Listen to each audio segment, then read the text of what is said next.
Terakhir kan Egy dibeli, tanda kutip dibeli. Nah, bahkan saya mendengar katanya Bang Egy ini mau masuk PSI. Saya dengar begitu, ya kan? Dengarnya begitu. Nah, tadi saya bisik sama Gus Dur. Semakin berbagai cara dilakukan, semakin mengkonfirmasi ijazah memang nggak ada. Para ikhwan sekalian, para satid, sebetulnya jika saja ya Presiden kita ini mau melakukan tindakan yang diamanahkan konstitusi, ya kan? Itu niscaya tidak perlu sungkan-sungkan, ya kan? Misalnya di awal-awal dia mengatakan saya akan mengejar koruptor sampai ke Antartika, ya kan? Nah, ini harus dibuktikan. Misalnya begini ya, kasus-kasus yang ada di KPK atau yang ada di Kejaksaan Agung atau yang ada di kepolisian. Contoh kecil, gimana seorang Sylvester, ya? Sylvester itu kan Matutina, itu kan sudah inkrah. Tak mestinya harus segera ditangkap, ya kan? Contoh seperti itu. Nah, jadi dalam penegakan hukum itu nggak boleh pakai U. Contoh lain, ijazah. Kasus ijazah itu terakhir kan Egy dibeli, tanda kutip dibeli. Nah, bahkan saya mendengar katanya Bang Egy ini mau masuk PSI. Saya dengar begitu, ya kan? Dengarnya begitu. Nah, tadi saya bisik sama Gus Dur. Semakin berbagai cara dilakukan, semakin mengkonfirmasi ijazah memang nggak ada. Nah, kalau ijazah sudah nggak ada, maka presiden nggak usah pakai tangkap. Nggak ada tadi ngaling-ngaling. Kalau Bang Herman tadi bilang di Cina, ya Cina kan kejauhan, ya kan? Nah, harus dibuktikan di sini, ya kan? Kenapa? Hari ini kan rejim yang paling brengsek, rejim yang paling buruk, yang paling jelek itu korupsi terbesar, utang terbesar, dan koruptor terbesar. Kata Rocky Gerung nih, Rocky Gerung bilang, ketika Tom Lembong ditangkap, teriak Jokowi. Kita harus ngomong nih, ya kan? Ketika Hasto ditangkap, teriak Jokowi. Ketika si itu Menteri Agama Yakut, teriak Jokowi. Ketika Gubernur Riau ditangkap, teriak Jokowi. Pertamina. Ya, ketika Dirut Pertamina Nike, teriak Jokowi. Kok kenapa gitu loh, ya kan? Padahal nggak usah takut. OCC Arfi itu sudah bikin statement, ya kan, bahwa koruptor nomor 2 di dunia dan pelanggaran HAM itu adalah Joko Widodo. Ini bukan kita bicara di sini malam ini. Nomor 3, Pak. Nomor 3 ya kalau nggak. Nomor 3. Nomor 3 apa nomor 2 lah.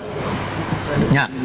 Jadi sebetulnya sekarang ini kan begini ya. Malam ini juga saya berharap KPK, Mabes Polri dan Kejaksaan Agung dengarin, ya kan? Artinya begini kan, kalau Kejaksaan Agung, KPK sudah mulai itu, kemarin langkap tuh di Depok, ya kan, menangkap Ketua PN, wakil dan beberapa orang.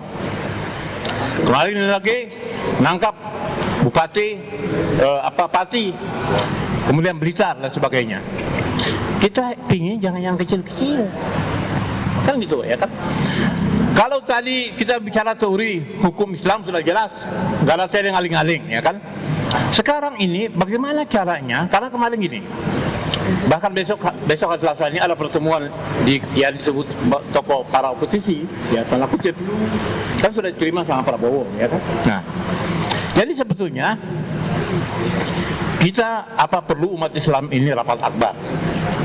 Kita ajak Habib Rizik, bikin lagi 212 atau apapun namanya, kita bikin pernyataan sebesar-besarnya. Kami umat Islam berada di belakang belakang Prabowo. Maka Prabowo harus berani melawan oligarki, menangkap para koruptor yang sudah jelas dan terpampang di media itu. Harus ada seperti itu, ya kan? Kalau enggak kita diskusi sampai mulut kita berbusa. Takbir. Allahu Akbar. Ya kan? Karena begini, kemarin itu awal-awalnya nih, saya masih ingat nih, ketika Presiden Prabowo bicara di Majelis Tarjih Muhammadiyah, dia muji-muji itu, apa namanya itu? Khilafah Utsmaniyah. Ya. Nah ini harus kita juga. Bahkan kemudian ketika saya menyampaikan orasi di depan kedutaan Amerika dalam persoalan Palestina, ya kan, saya mengutip itu, saya dikritik oleh seorang perempuan. Itu ngapain tuh Muslim itu, ya kan? Ya kan?